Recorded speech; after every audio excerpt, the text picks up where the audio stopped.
Story time audio ബുക്സിലേക്ക് എല്ലാവർക്കും സ്വാഗതം. K Sudhakaran എഴുതിയ നോവൽ മഴമുകിൽ പക്ഷി അധ്യായം 5 തുടരുന്നു. പുറത്തേക്ക് പോകാൻ വേഷം ധരിച്ചു കഴിഞ്ഞ് ജാസ്മിൻ തല തിരിച്ച് ട്രേസിയെ ഒന്ന് നോക്കി. ഒരുക്കം കഴിഞ്ഞ് അവൾ ചുണ്ടുകളിൽ ലിപ് ഗ്ലോസ് പുരട്ടുകയാണ്. അത് കണ്ടപ്പോൾ ജാസ്മിന് ചിരി വന്നു. വെറുതെ കഷ്ടപ്പെടേണ്ട മോളെ, അവൾ പറഞ്ഞു. മനസ്സിലായില്ല. കഴിഞ്ഞ മാസം ഇറങ്ങിയ അമേരിക്കൻ ജേണൽ ഓഫ് സൈക്കോളജിയിൽ ഒരു സർവേ ഉണ്ടായിരുന്നു. ലിപ്സ്റ്റിക് ഇട്ട ചുണ്ടുകളേക്കാൾ പുരുഷന്മാർക്കിഷ്ടം ചായം പുരട്ടാത്ത ചുണ്ടുകളാണെന്നാണ്. നിലക്കണ്ണാടിയിൽ നിന്ന് മുഖം തിരിച്ച് ട്രീസ അവളെ നോക്കിയൊന്ന് പുഞ്ചിരിച്ചു. നോ പ്രോബ്ലം, ഞാനെൻ്റെ ഹാൻഡ് ബാഗിൽ ആവശ്യത്തിന് ടിഷ്യൂ പേപ്പർ കരുതിയിട്ടുണ്ട്. 2 കൂട്ടുകാരികളും പൊട്ടിച്ചിരിച്ചു. സൈക്കോളജിയിൽ മാസ്റ്റേഴ്സ് ബിരുദമെടുക്കാനാണ് ആലപ്പുഴയിൽ നിന്ന് ജാസ്മിനും കോഴഞ്ചേരിയിൽ നിന്ന് ട്രീസയും പോണ്ടിച്ചേരി യൂണിവേഴ്സിറ്റിയിൽ അഡ്മിഷൻ നേടിയത്. ആദ്യ ദിവസം തന്നെ അവർ പരിചയപ്പെട്ടു. മലയാളികൾ വേറെയും ക്ലാസ്സിലുണ്ടായിരുന്നെങ്കിലും അവർ രണ്ടുപേരുമാണ് കൂടുതൽ അടുത്തത്. മാഡം ക്യൂറി ഹോസ്റ്റലിൽ ഒരേ റൂം തന്നെ കിട്ടിയതും അതിനൊരു കാരണമാണ്. യമുന, കാവേരി, ഗംഗ, സരസ്വതി തുടങ്ങിയ നദികളുടെ പേരാണ് പെൺകുട്ടികളുടെ ഹോസ്റ്റലുകൾക്കുള്ളത്. മഹാന്മാരുടെ പേരുകളാണ് ക്യാമ്പസിലെ ആൺകുട്ടികൾക്കുള്ള ഹോസ്റ്റലുകൾക്ക് കൊടുത്തിരിക്കുന്നത്. Tagore hostel, Bharathidasan hostel, Kalidas hostel. ശരി, നമുക്ക് പോകാം, ട്രീസ പറഞ്ഞു. ഞാൻ എപ്പോഴേ റെഡി. റൂം പൂട്ടി അവർ ഹോസ്റ്റലിൽ നിന്ന് പുറത്തേക്ക് നടന്നു. ജീൻസും ടോപ്പുമായിരുന്നു 2 പേരുടെയും വേഷം. ട്രീസയുടേത് ഇത്തിരി കൊഴുത്ത ശരീരമാണ്. ടോപ്പിനുള്ളിൽ അവൾ തുള്ളിത്തുളുമ്പും. പക്ഷേ അവൾ അതൊന്നും കാര്യമാക്കിയിരുന്നില്ല. നീണ്ടുവരാറുള്ള കണ്ണുകളെ അവൾ കണ്ടില്ലെന്ന് നടിക്കും. വടിവൊത്ത പൊക്കമുള്ള ശരീരമാണ് ജാസ്മിൻ്റേത്. അത് കാരണം ഏത് വേഷവും അവൾക്ക് നല്ല ചേർച്ചയാണ്. ഇടയ്ക്ക് അവൾ സാരിയും ഉടുക്കാറുണ്ട്. ക്യാമ്പസിൽ അപൂർവമാണ് സാരി ഉടുത്ത പെൺകുട്ടികൾ. എന്താണ് നിന്റെ പ്രോഗ്രാം? യൂണിവേഴ്സിറ്റിക്കുള്ളിലെ റോഡിലൂടെ നടക്കുമ്പോൾ ജാസ്മിൻ ചോദിച്ചു. സെൽവരാജ് സാറിനെ കാണണം. പുള്ളിയാണല്ലോ എൻ്റെ ഗൈഡ്. ഡിസേർട്ടേഷൻ്റെ ടോപ്പിക് ഡിസ്കസ് ചെയ്യണം. ഇന്ന് ചെല്ലാൻ പറഞ്ഞിരിക്കുകയാണ്. അസിസ്റ്റൻ്റ് പ്രൊഫസറാണ് ഡോക്ടർ സെൽവരാജ്. 2 പേരും അവസാന വർഷ വിദ്യാർത്ഥിനികളാണ്. ലാസ്റ്റ് സെമസ്റ്റർ തുടങ്ങിക്കഴിഞ്ഞു. ഈ സെമസ്റ്ററിൽ ക്ലാസ്സുകളില്ല. ഓരോരുത്തരും ഓരോ ഗവേഷണ പ്രബന്ധം തയ്യാറാക്കണം. അധ്യാപകരുമായി ചർച്ച ചെയ്ത് നല്ല ഒരു വിഷയം കണ്ടുപിടിക്കുക എന്നതാണ് ആദ്യത്തെ ചുവടുവയ്പ്. ഞാനും ഇതുവരെ ടോപ്പിക് കണ്ടുപിടിച്ചിട്ടില്ല. എനിക്ക് സെൻട്രൽ ലൈബ്രറിയിൽ പോകണം. കുറച്ച് റിസർച്ച് പേപ്പേഴ്സ് റെഫർ ചെയ്താൽ എന്തെങ്കിലുമൊക്കെ ഐഡിയ കിട്ടും. അവർ നടന്ന് അഡ്മിനിസ്ട്രേറ്റീവ് ബ്ലോക്കിൻ്റെ അടുത്തുള്ള ക്യാൻറ്റീനിൻ്റെ മുന്നിലെത്തി. കോഫി? ട്രീസ ചോദിച്ചു. Yeah sure. അവർ ക്യാൻറ്റീനിലേക്ക് ചെന്നു. വൃത്തിയും വെടുപ്പുമുള്ള ചെറിയ ഹാളായിരുന്നു ക്യാൻറ്റീൻ. ഒട്ടേറെ മേശകൾ, ചുറ്റും കസേരകൾ. സെൽഫ് സർവീസാണ്. പണമടച്ച് കൂപ്പൺ കൊടുത്ത് കൗണ്ടറിൽ നിന്ന് വേണ്ടത് വാങ്ങിക്കൊണ്ടുവന്ന് ഇഷ്ടമുള്ള സ്ഥലത്തിരുന്ന് കഴിക്കാം. അവർ ചെന്നപ്പോൾ കുറച്ച് കുട്ടികൾ കലപില സംസാരിച്ചുകൊണ്ട് തിന്നുകയും കുടിക്കുകയും ചെയ്യുന്നുണ്ടായിരുന്നു. ഇന്ത്യയിലെ വിവിധ സംസ്ഥാനങ്ങളിൽ നിന്ന് വന്ന കുട്ടികളുണ്ട് ക്യാമ്പസിൽ. കുറച്ച് വിദേശ വിദ്യാർത്ഥികളും. ഹായ്! പെട്ടെന്ന് അവർക്കിടയിൽ നിന്ന് ഒരു വെളുത്ത കൈ ജാസ്മിന് നേരെ ഉയർന്നു. സഞ്ജയ് ആയിരുന്നു അത്. സോഷ്യോളജിയിൽ ഗവേഷണ വിദ്യാർത്ഥി. ഹായ്! അവളും കൈ ഉയർത്തി. നീ അങ്ങോട്ട് ചെല്ല്, ഞാൻ കോഫി വാങ്ങിച്ചുകൊണ്ട് വരാം, ട്രീസ പറഞ്ഞു. സഞ്ജയിൻ്റെ അടുത്തേക്ക് ജാസ്മിൻ ചെന്നു. ഒരു മേശയുടെ അടുത്ത് അവൻ ഒറ്റയ്ക്കാണ് ഇരുന്നത്. മേശപ്പുറത്ത് ബ്ലാക്ക് കോഫി. അവൾ അവൻ്റെ അടുത്തിരുന്നു. Good morning. എന്താ രാവിലെ ബ്ലാക്ക് കോഫി? അവൾ ചോദിച്ചു. ഇന്നലെ രാത്രിയിൽ ഒരു പോള കണ്ണടച്ചില്ല. കളി കാണുമായിരുന്നു. അത് കഴിഞ്ഞപ്പോൾ സ്റ്റാർ മൂവീസിൽ ടൈറ്റാനിക്. 25 തവണയെങ്കിലും ഞാനത് കണ്ടു കാണും. പക്ഷേ ഇപ്പോഴും ബോറടിക്കുന്നില്ല. ലൈബ്രറിയിൽ ചെന്നപ്പോൾ ഉറക്കം വന്നു. നേരെ ഇങ്ങോട്ട് പോന്നു. സഞ്ജയ് ചിരിച്ചു. മൂവാറ്റുപുഴയാണ് സഞ്ജയ് മാത്യുവിൻ്റെ വീട്. വെളുത്ത് പൊക്കമുള്ള ഒരു സുന്ദരനാണവൻ. ക്ലീൻ ഷേവ്, നീണ്ട മുഖം, കണ്ടാൽ ഒരു വടക്കേ ഇന്ത്യൻ ലുക്ക്. കഴിഞ്ഞ വർഷം വരെ അവൻ വാൽമീകി ഹോസ്റ്റലിലായിരുന്നു താമസം. ഇപ്പോൾ ക്യാമ്പസിന് വെളിയിൽ ഒരു വീടിൻ്റെ മുകൾ നിലയിൽ കൂട്ടുകാരനോടൊപ്പമാണ്. ജാസ്മിൻ്റെയും ട്രീസയുടെയും ഫ്രണ്ടാണ് അവൻ. നല്ല അറിവാണ്, ബുദ്ധിമാൻ, നന്നായി പാടും, പ്രസംഗിക്കും, എന്ത് സഹായവും ചോദിക്കാം, മടിയില്ലാതെ ചെയ്തു തരും. ട്രീസ 2 കപ്പ് കാപ്പിയുമായി വന്നു. അവൾ അവരുടെ അടുത്തിരുന്നു. ട്രീസ, ഞാനൊരു ഉപദേശം തന്നാൽ നീ സ്വീകരിക്കുമോ? സഞ്ജയ് ചോദിച്ചു. എന്താണ്? ട്രീസ കൗതുകത്തോടെ അവനെ നോക്കി. നീ ഭക്ഷണം കുറയ്ക്കണം, അല്ലെങ്കിൽ നല്ല വ്യായാമം ചെയ്യണം, അല്ലെങ്കിൽ നിന്നെ കാണുന്നവർക്കാ ഒരു ബുദ്ധിമുട്ട്. എന്ത് ബുദ്ധിമുട്ട്? കണ്ണെടുക്കാൻ തോന്നുന്നില്ല, പോടാ. അപ്പോഴാണ് ജാസ്മിൻ്റെ ഹാൻഡ് ബാഗിൽ മൊബൈൽ ബെല്ലടിച്ചത്. അവൾ അതെടുത്തു. ജെനി ചേച്ചിയാണ് വിളിക്കുന്നത്. Excuse me. അവൾ എഴുന്നേറ്റ് വേഗം ക്യാൻറ്റീനിൽ നിന്ന് പുറത്തേക്കിറങ്ങി. പുൽത്തകിടിയിലൂടെ നടന്നുകൊണ്ട് ജെനിയുടെ കോൾ എടുത്തു. ഹലോ ചേച്ചി, നീ ഫ്രീ ആണോ മോളെ? അതെ ചേച്ചി, ഞാൻ ക്ലാസ്സിലല്ല. ഒരു സംഭവം ഉണ്ടായി, ജെനി പറഞ്ഞു. അവനിവിടുന്ന് പോവുകയാണ്. ആര്? ക്രിസ്റ്റിയോ? കാന്തല്ലൂർ എന്നൊരു സ്ഥലമുണ്ട്, നീ കേട്ടിട്ടുണ്ടോ? ജെനി ചോദിച്ചു. അറിയാം ചേച്ചി, മൂന്നാർ കഴിഞ്ഞ് മറയൂർ വഴി കോളേജിൽ നിന്ന് ഞാനൊരിക്കൽ കാന്തല്ലൂർക്ക് പോയിട്ടുണ്ട്. അവിടെ അവൻ്റെ ഒരു കൂട്ടുകാരനുണ്ട്, അവിടേക്കാണ് പോകുന്നേ. എന്താ പെട്ടെന്നിപ്പോൾ? ജാസ്മിന് മനസ്സിലായില്ല. അതാ ഞാൻ പറയാൻ തുടങ്ങി. ഒരു സംഭവമുണ്ടായി. ബോബി ചായന് ആൻ്റണി എന്നൊരു ഫ്രണ്ടുണ്ട്. ഇന്നലെ രാത്രിയിൽ ക്ലബിൽ വെച്ച് ജെനി ആ കാര്യമെല്ലാം ജാസ്മിനോട് പറഞ്ഞു. അത് നന്നായി ചേച്ചി, അവൻ പോയിക്കോട്ടെ. അതോടെ ആ ശല്യം തീർന്നു കിട്ടുമല്ലോ. നിങ്ങൾക്കിനി മനസ്സമാധാനത്തോടെ കഴിയാം. ബോബി ചായന് വിഷമമുണ്ട്, അതൊക്കെ അങ്ങ് മാറിക്കോളും. വട്ടവടയിൽ വെച്ച് അവൻ വല്ല പെണ്ണുങ്ങളെയും മാനഭംഗം ചെയ്താൽ അത് പിന്നെയും കുരിശാകത്തില്ലയോ? ഇതിപ്പോൾ ഭാഗ്യത്തിനാ ഇങ്ങനെയൊക്കെ, ജാസ്മിൻ പറഞ്ഞു. രാവിലെ തന്നെ ബാഗെല്ലാം ഒരുക്കി വെച്ചെന്നാ ബോബി ചായൻ പറഞ്ഞേ. ഉച്ച കഴിഞ്ഞ് നേരിട്ടൊരു വണ്ടിയുണ്ട്. ആർക്കാണ്ട് ഫോൺ ചെയ്യാൻ മാർക്കറ്റിലേക്ക് പോയേക്കുവാ. ശരി ചേച്ചി, രാത്രിയിൽ വിളിക്കണേ. വിവരം അറിയണം എനിക്ക്. വിളിക്കാം മോളെ. ജെനി റിസീവർ വെച്ചു. അവൾ അടുക്കളയിലേക്ക് ചെന്നു. ചോറ് വയ്ക്കാനുള്ള വെള്ളം അടുപ്പത്ത് തിളയ്ക്കാൻ തുടങ്ങുന്നു. അവൾ അരി കഴുകി കലത്തിലേക്കിട്ടു. അപ്പോഴാണ് ഗേറ്റിന് വെളിയിൽ ഒരു ബുള്ളറ്റ് ബൈക്ക് വന്ന് നിൽക്കുന്ന ശബ്ദം കേട്ടത്. ജെനി ഒന്ന് ഞെട്ടി. അവൻ വന്നോ? അവൾ ചെന്ന് ജനാല കർട്ടൻ നീക്കി പുറത്തേക്ക് നോക്കി. ക്രിസ്റ്റിയല്ല വന്നത്. സിറ്റ് ഔട്ടിൽ സേവ്യർ നിൽക്കുന്നു. അവൾ ഒന്ന് ഞെട്ടി. Acharuparambil Xavier, blade പലിശക്കാരൻ. സേവ്യറിൽ നിന്ന് ഇടയ്ക്കൊക്കെ ബോബി പണം കടം മേടിക്കാറുണ്ട്. വിളവെടുപ്പ് കഴിയുമ്പോഴാണ് അത് തിരിച്ചു കൊടുക്കുന്നത്. എന്നാലും പലിശ മേടിക്കാൻ അയാൾ ഇടയ്ക്കിടയ്ക്ക് വരും. വഷളനാണ്. അയാളുടെ നോട്ടവും ഭാവവും അർത്ഥം വെച്ചുള്ള സംസാരവും. നൈറ്റിയുടെ മീതെ മാറത്തൊരു ടർക്കി ടവൽ എടുത്തിട്ടുകൊണ്ടാണ് ജെനി വാതിൽ തുറന്നത്. അവളെ കണ്ട് സേവ്യർ വെളുക്കി ഒന്ന് ചിരിച്ചു. എന്താ ജെനി, സുഖം തന്നെയല്ലേ? ബോബി ചായൻ ഇവിടെയില്ല, അവൾ പറഞ്ഞു. അതറിഞ്ഞിട്ട് തന്നെയാ ഞാൻ ഈ നേരം നോക്കി വന്നത്. കാര്യം പറഞ്ഞാൽ ജെനിക്ക് മനസ്സിലാകും. ബോബിക്ക് പിടികിട്ടത്തില്ല. അവളുടെ മാറിടങ്ങളെ കണ്ണുകൾ കൊണ്ട് തഴുകിയാണ് അയാൾ സംസാരിച്ചത്. പറയാനുള്ളത് പറഞ്ഞിട്ട് പോ, എനിക്ക് അടുക്കളയിൽ പണിയുണ്ട്. അവൾ അക്ഷമയായി. പോകാൻ എനിക്ക് ധൃതിയൊന്നുമില്ല. ബോബി 3 മാസം മുമ്പ് 30,000 രൂപ മേടിച്ചിട്ടുണ്ടായിരുന്നു. നാളെ ഇതുവരെ പലിശ തന്നിട്ടില്ല. അത് ചോദിക്കാനും മേടിക്കാനുമാ ഞാനിപ്പോൾ വന്നേ. ബോബി ചായൻ വരുമ്പോൾ ഞാൻ പറയാം. അവൻ്റെ കയ്യിലൊന്നും കാണത്തില്ല ജെനി. വേനൽ മഴയിൽ കൃഷിയെല്ലാം പോയില്ലേ. അവൻ ഇനി എങ്ങനെ തരാനാ? പലിശ ജെനി തന്നാലും മതി. ഞാൻ ഇതുപോലെ വരാം. അവനില്ലാത്ത സമയം നോക്കി. എന്താ? സേവിയറിൻ്റെ തുളഞ്ഞിറങ്ങുന്ന കണ്ണുകൾക്ക് മുമ്പിൽ താൻ പട്ടാപ്പകൽ നഗ്നിയാക്കപ്പെട്ടതുപോലെ അവൾക്ക് തോന്നി. സമ്മതമാണേൽ പറ, നമുക്ക് രമ്യമായി കാര്യങ്ങൾ പരിഹരിക്കാം. സമ്മതമല്ലേലും പറ, ആ രീതിയിലും നമുക്ക്. ജെനി ചൂളിച്ചുരുങ്ങി നിന്നു. നിർത്തടോ. പിന്നിൽ നിന്ന് ഒരലർച്ച കേട്ട് സേവ്യർ ഞെട്ടിത്തിരിഞ്ഞു നോക്കി. കണ്ണുകളിൽ എരിയുന്ന പന്തങ്ങളുമായി ക്രിസ്റ്റി പിന്നിൽ നിൽക്കുന്നുണ്ടായിരുന്നു. ജെനിയും അപ്പോഴാണ് അവനെ കണ്ടത്. നീ ആരാടാ? പരിഹാസത്തോടെ സേവ്യർ അവൻ്റെ നേർക്ക് തിരിഞ്ഞു നിന്നു. ക്രിസ്റ്റി അയാളെ അടിമുടിയൊന്ന് നോക്കി. അധ്യായം 6. ക്രിസ്റ്റിയും സേവ്യറും പോരുകോഴികളെപ്പോലെ പരസ്പരം ഒന്ന് നോക്കി. അത് കണ്ട് ജെനി ഭയന്നു. ഒത്ത ശരീരമുള്ളവനാണ് സേവ്യർ. കൊടുത്ത പണം തിരികെ വാങ്ങാൻ എന്ത് ചെയ്യാനും മടിയില്ലാത്തവൻ. ഞാൻ ക്രിസ്റ്റി, ബോബി ചായൻ്റെ ബ്രദറാണ്, അവൻ പറഞ്ഞു. സേവ്യറിന് അത് വിശ്വാസമായില്ല. എന്നിട്ട് ഞാനിതുവരെ കണ്ടിട്ടില്ലല്ലോ. കുടുംബത്തുള്ളവരെയൊക്കെ കൊണ്ടുവന്ന് നിന്നെ കാണിക്കണമെന്ന് വല്ല നിയമമുണ്ടോ? അവൻ പരിഹാസത്തോടെ ചോദിച്ചു.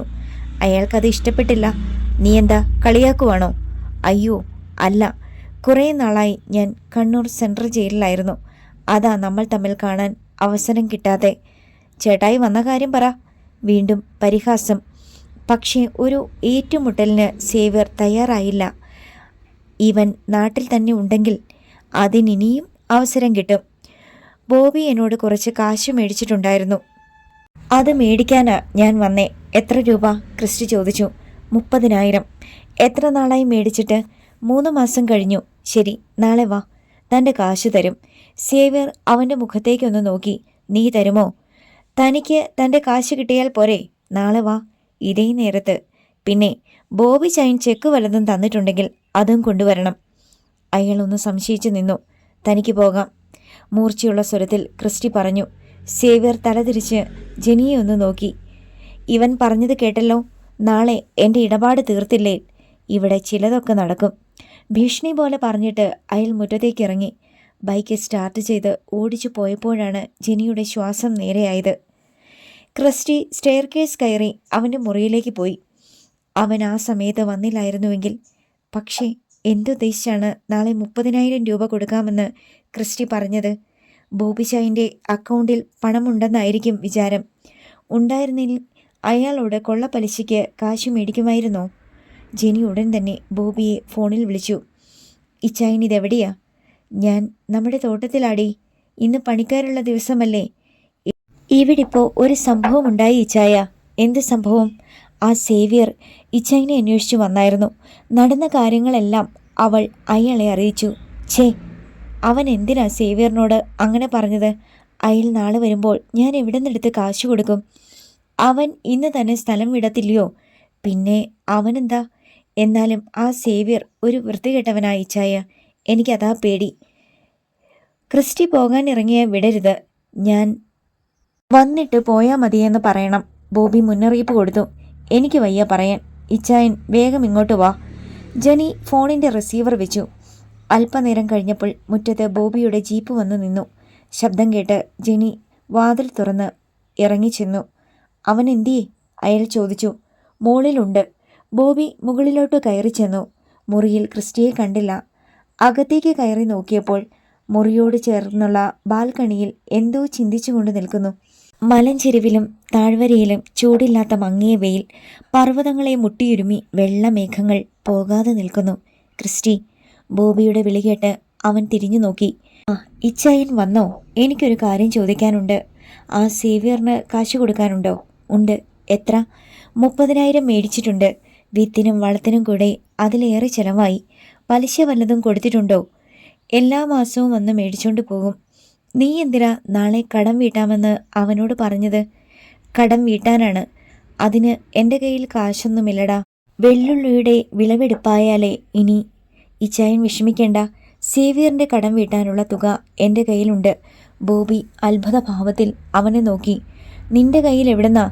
ശമ്പളം തുച്ഛമാണേലും ജയിലിൽ പണിയെടുക്കാനുള്ള അവസരങ്ങളുണ്ട്. മരപ്പണി, തയ്യൽ, ബുക്ക് ബൈൻഡിങ്, ചപ്പാത്തി നിർമ്മാണം.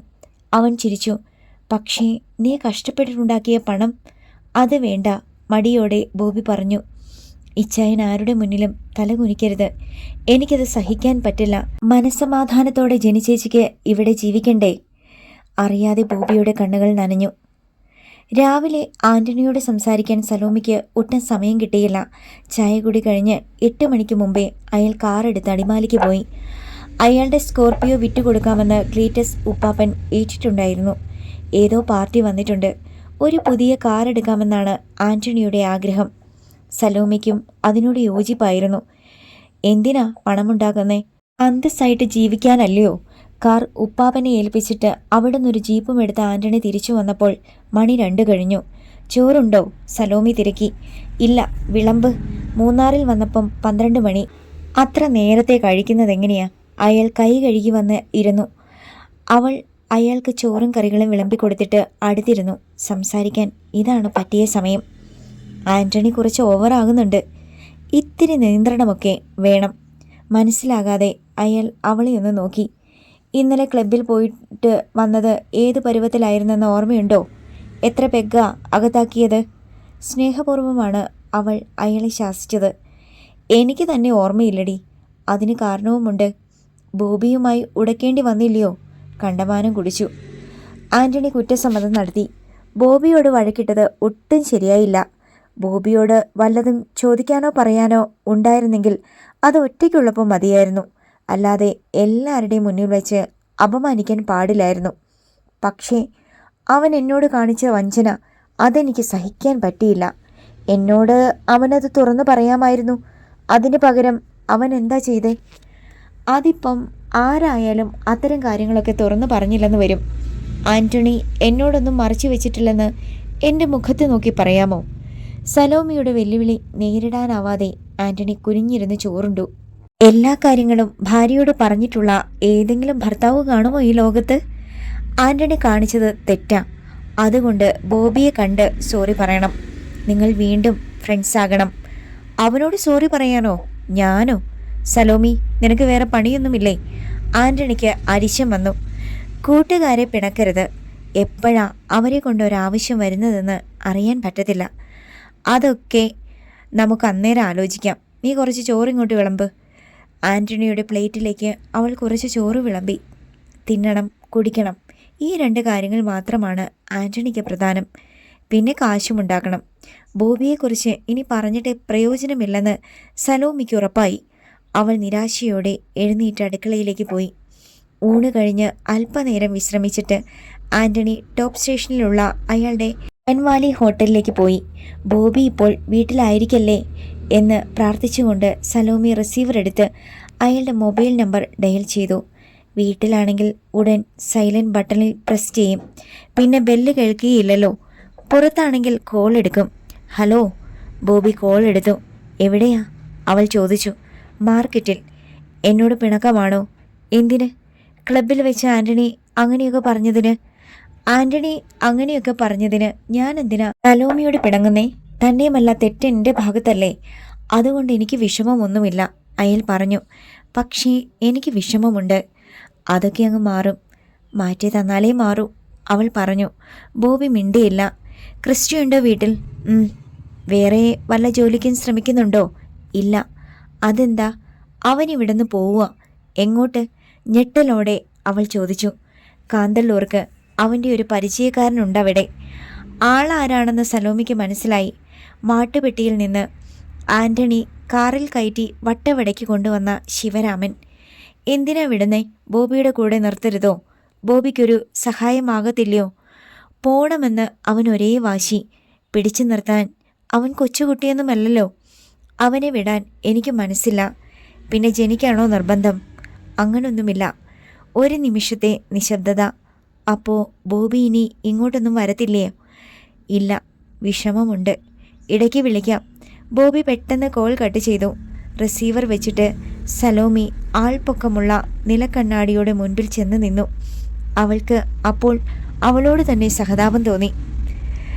ഉച്ചയ്ക്ക് 2 മണിക്ക് ശേഷം പ്രൊഫസർ ഗുണശേഖരന് അധികം തിരക്കുണ്ടാവുകയില്ല.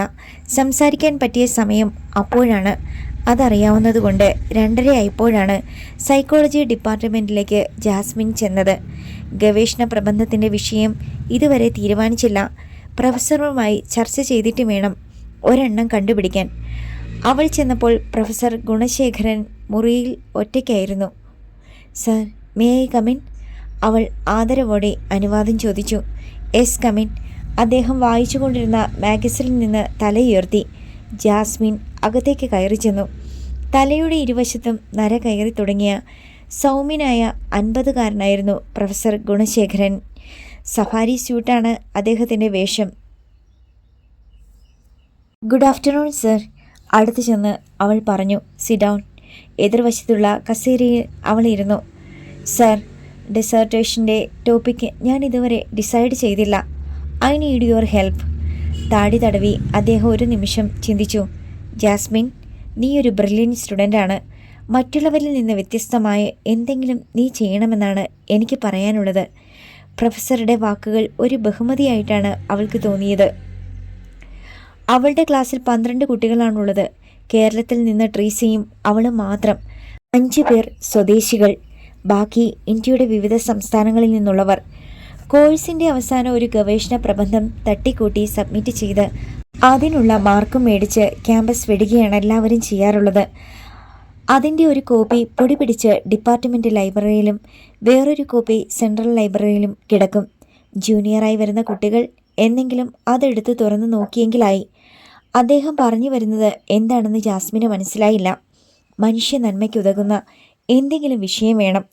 നീ പഠനത്തിന് തിരഞ്ഞെടുക്കാൻ സ്ത്രീകളെ തന്നെ നിനക്ക് കോൺസെൻട്രേറ്റ് ചെയ്യാം. ഇന്നത്തെ സമൂഹത്തിൽ അനവധി സോഷ്യൽ ഈവിൾസ് നിലനിൽക്കുന്നുണ്ട്. ഉദാഹരണത്തിന് ഡിവോഴ്സ്, ഡൗറി, ഡേസിംഗ്, റേപ്പ്. പ്രൊഫസർ പറഞ്ഞത് ശരിയാണ്. ഇന്നത്തെ സ്ത്രീകൾ പലതരത്തിലുള്ള പീഡനങ്ങൾക്ക് ഇരയാണ്. വിവാഹമോചനം, സ്ത്രീധനം, പൊതുസ്ഥലങ്ങളിലെ ശല്യപ്പെടുത്തൽ, ബലാത്സംഗം, ഇതിനൊക്കെ ഇരയായിട്ടുള്ള കുറച്ച് സ്ത്രീകളെക്കുറിച്ച് നീയൊരു പഠനം നടത്ത്. എന്നിട്ട് ആ ഗവേഷണ പ്രബന്ധം പ്രസിദ്ധീകരിക്കുക. അത് വായിക്കുന്ന കുറേ പേരെയെങ്കിലും ചിന്തിപ്പിക്കാൻ നിനക്ക് കഴിയും.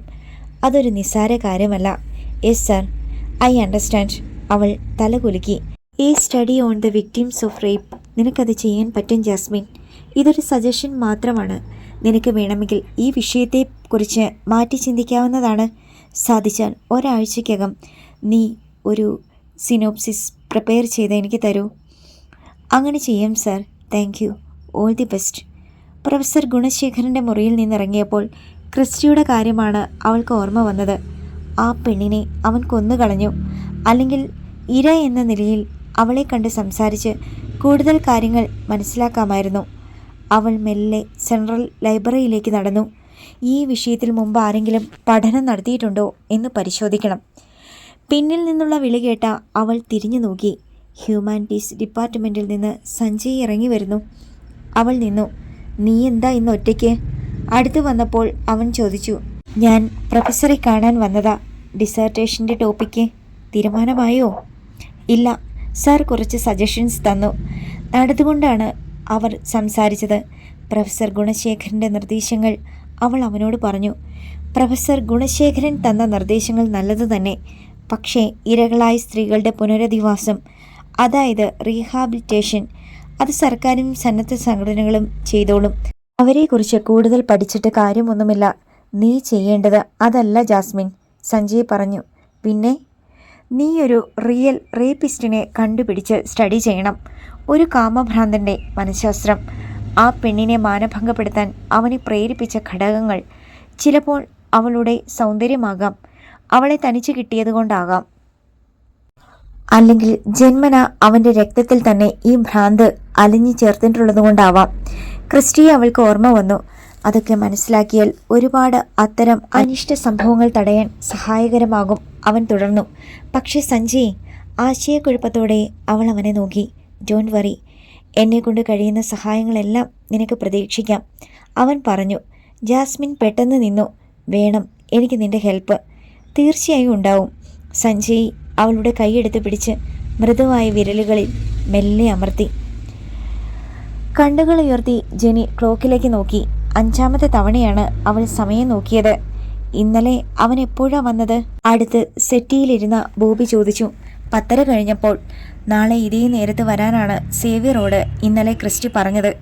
സേവ്യർ ഇനി ഏത് സമയത്തും വന്നേക്കാം. മുകളിലത്തെ മുറിയിൽ ക്രിസ്റ്റിയുണ്ട്. ബോബിക്ക് പകൽ നേരത്തെ വീട്ടിലിരിക്കുന്നത് ഇഷ്ടമല്ല. രാവിലെ കഴിച്ചു കഴിഞ്ഞാൽ ജീപ്പും എടുത്തിറങ്ങും. ഉച്ചയ്ക്ക് എപ്പോഴെങ്കിലും ചോറുണ്ണാൻ വരും. പിന്നെ ഒന്നുറങ്ങിയിട്ട് വീണ്ടും ഇറങ്ങും. പക്ഷേ ഇന്ന് പോയില്ല. സേവ്യർ വരുമ്പോൾ ഇവിടെ ഉണ്ടാവണമെന്ന് ക്രിസ്റ്റി പറഞ്ഞിരുന്നു. ജെനിക്ക് അത്ഭുതമായിരുന്നു. അവൻ്റെ കയ്യിൽ പണമുണ്ട്. അവൻ ബോബി ചായൻ്റെ കടം വീട്ടും. ജയിലിൽ കിടന്നുകൊണ്ട് അവൻ ജോലി ചെയ്ത് സമ്പാദിച്ചിരിക്കുന്നു. തടവുപുള്ളികൾക്കും ശമ്പളം. പെട്ടെന്ന് അകലെ ഒരു ബൈക്കിൻ്റെ ശബ്ദം കേട്ടു. അത് സേവ്യറാ. ബുള്ളറ്റിൻ്റെ ഒച്ച പെട്ടെന്ന് ബോബി തിരിച്ചറിഞ്ഞു. ജെനി എഴുന്നേറ്റു. ഞാനിവിടെ നിൽക്കുന്നില്ല, എനിക്കവനെ വെറുപ്പാ. അവൾ കിടപ്പുമുറിയിലേക്ക് പോയി. ബൈക്ക് വന്ന് ഗേറ്റിന് വെളിയിൽ നിന്നു. ബോബി ചെന്ന് നോക്കി. സേവ്യറാണ് വന്നത്. കറുത്ത പാൻസും ചുവന്ന ടീഷർട്ടുമായിരുന്നു അയാളുടെ വേഷം. നെഞ്ചു വിരിച്ച് മസിലുകൾ പെരുപ്പിച്ച് അയാൾ ഗേറ്റ് തുറന്ന് അകത്തേക്ക് കയറി വന്നു. അവനില്ലയോ ഇവിടെ താൻ ഇറക്കുമതി ചെയ്ത അനിയൻ? പരിഹാസത്തോടെ സേവ്യർ ചോദിച്ചു. അത് കേട്ടുകൊണ്ടാണ് ക്രിസ്റ്റി ഇറങ്ങി വന്നത്. ഉണ്ട്, പോയിട്ടില്ല, അവനാണ് മറുപടി പറഞ്ഞത്. സേവ്യറും ക്രിസ്റ്റിയും പരസ്പരം ഒന്ന് നോക്കി. ബോബി ചായൻ ഒപ്പിട്ട് തന്ന 2 ബ്ലാങ്ക് ചെക്ക് ഉണ്ടല്ലോ, അതിങ്ങെടുക്ക്, ക്രിസ്റ്റി പറഞ്ഞു. പേഴ്സിൽ നിന്ന് 4ആയി മടക്കിയ 2 ചെക്ക് ലീഫുകൾ സേവ്യർ പുറത്തെടുത്തു. ജീൻസിൻ്റെ ഹിപ്പ് പോക്കറ്റിൽ നിന്ന് ഒരടുക്ക് 1000 രൂപ നോട്ടുകളെടുത്ത് ക്രിസ്റ്റി അയാൾക്ക് നീട്ടി. എണ്ണി നോക്ക്. ബോബി നിശബ്ദനായി നിന്നതേയുള്ളൂ. സേവ്യർ അത് വാങ്ങി തിടുക്കം കൂടാതെ എണ്ണി. കൃത്യം 30. ഇത് 30,000 ഉള്ളൂ. ഇനി പലിശ വരും. ജനാല കർട്ടൻ്റെ പിന്നിൽ മറഞ്ഞു നിന്നുകൊണ്ട് കണ്ണുകൾ ഇമയ്ക്കാതെ ജെനി എല്ലാം കാണുന്നുണ്ടായിരുന്നു. കഴിഞ്ഞ 2 മാസവും നിങ്ങൾ വന്ന് പലിശ മേടിച്ചുകൊണ്ട് പോയിട്ടുണ്ട്, ക്രിസ്റ്റി പറഞ്ഞു. പക്ഷേ ഈ മാസത്തെ, സേവ്യർ തർക്കിച്ചു. തൽക്കാലം ഈ ഇടപാട് കിട്ടിയ കാശുകൊണ്ട് അവസാനിപ്പിച്ച് ചെക്ക് ലീഫ് തന്നിട്ട് പോടൂ, ക്രിസ്റ്റിയുടെ സ്വരം ഉയർന്നു. ബാക്കി പലിശയും കിട്ടാതെ ചെക്ക് ഞാൻ തരത്തില്ല. പുണ്യം കിട്ടാനൊന്നുമല്ല സേവ്യർ പണമിടപാട് നടത്തുന്നേ. ചെക്ക് ലീഫുകൾ അയാൾ പോക്കറ്റിലേക്ക് താഴ്ത്താൻ ശ്രമിച്ചപ്പോൾ ക്രിസ്റ്റി ചെന്ന് കയ്യിൽ ബലമായി പിടിച്ചു. അയാൾ അവനെ പിന്നിലേക്ക് ശക്തിയായി തള്ളി. അയാളുടെ കയ്യിലെ പിടി മുറുകിയിരുന്നതിനാൽ അവൻ നിലത്തേക്ക് വീണില്ല.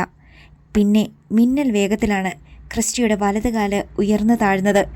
സേവ്യറിൻ്റെ അടിവയറ്റിൽ അവൻ ഊക്കോടെ ചവിട്ടി. ഒരലർച്ചയോടെ വെട്ടിയിട്ട തടി പോലെ അയാൾ നിലത്തേക്ക് മറിഞ്ഞു വീണു. 2 കൈകൾ കൊണ്ടും വയറിൽ അമർത്തി പിടിച്ച് അയാൾ വേദന സഹിക്കാൻ വയ്യാതെ നിലത്ത് കിടന്ന് ഉരുണ്ടു. അത്ഭുത സ്തബ്ധനായി ബോബി അത് നോക്കി നിന്നു. ജീവിതത്തിൽ ആദ്യമായി അയാൾക്ക് അനിയനെക്കുറിച്ച് മതിപ്പുണ്ടായി. ഭയന്ന് ജെനി ജനാലയ്ക്ക് പിന്നിൽ നിന്ന് മാറി കിടപ്പുമുറിയിലേക്ക് ഓടി. സേവ്യറിൻ്റെ കയ്യിൽ നിന്ന് നിലത്ത് വീണ ചെക്ക് ലീഫുകൾ ക്രിസ്റ്റി പെറുക്കിയെടുത്ത് ചെറിയ കഷ്ണങ്ങളാക്കി കീറി. സേവ്യർ അപ്പോഴും നിലത്ത് കിടന്ന് പിടയുകയായിരുന്നു. അത് കണ്ടപ്പോൾ ബോബിക്ക് ഭയമായി. എടാ ക്രിസ്റ്റി, അമ്പരെന്ന് അയാൾ വിളിച്ചു. ഇച്ചായൻ പേടിക്കണ്ട. ജയിലിൽ വെച്ച് കൊച്ചേട്ടൻ പഠിപ്പിച്ചു തന്ന ഒരു നമ്പറായത്. കുറച്ച് കളരിയൊക്കെ കൊച്ചേട്ടൻ അറിയാമായിരുന്നു. 2 മിനിറ്റ് കഴിയുമ്പോൾ അവൻ എഴുന്നേറ്റോളും. അവൻ പറഞ്ഞതുപോലെ തന്നെ സംഭവിച്ചു. അല്പനേരം കഴിഞ്ഞപ്പോൾ കൈ നിലത്ത് കുത്തി സേവ്യർ മെല്ലെ എഴുന്നേറ്റു. അപ്പോഴും അയാളുടെ ശരീരത്തിൻ്റെ വിറയൽ മാറിയിരുന്നില്ല. അയാൾ ഭീതിയോടെ ക്രിസ്റ്റിയൊന്ന് നോക്കി. പൊയ്ക്കോ, മേലാൽ ഈ പടി കടന്നേക്കരുത്, അവൻ താക്കിയതുപോലെ പറഞ്ഞു. ഒന്നും മിണ്ടാതെ സേവ്യർ ഗേറ്റ് കടന്ന് റോഡിലേക്ക് ഇറങ്ങി. പാടുപെട്ട് ബൈക്ക് സ്റ്റാർട്ട് ചെയ്ത് അയാൾ ഓടിച്ചു പോയി. ഇനി അവനുമായി ഒരിടപാടും വേണ്ട, മനസ്സിലായില്ലേ, ബോബിയോട് ക്രിസ്റ്റി പറഞ്ഞു. അയാൾ തല കുലുക്കി. 11:30 ഒരു മൂന്നാർ ബസ്സുണ്ട്. ഞാൻ ഇന്നലെ കണ്ടു. അത് കിട്ടിയാൽ അവിടുന്ന് കാന്തല്ലൂർക്ക് പോകാം. ഇനി വൈകിയാൽ അത് കിട്ടത്തില്ല ചായ. സ്റ്റെയർ കേസ് കയറി ബോബി തിടുക്കത്തിൽ മുകളിലേക്ക് പോയി. ജെനി ഓടി വന്നു. ഇച്ചായ, ക്രിസ്റ്റിയെ വിടരുത്, പോകണ്ടെന്ന് പറ, ചെല്ല്, നിർബന്ധപൂർവം അവൾ പറഞ്ഞു. ബോബി ആശ്ചര്യഭാവത്തിൽ അവളെ നോക്കി. അടുത്ത ഭാഗം നാളെ.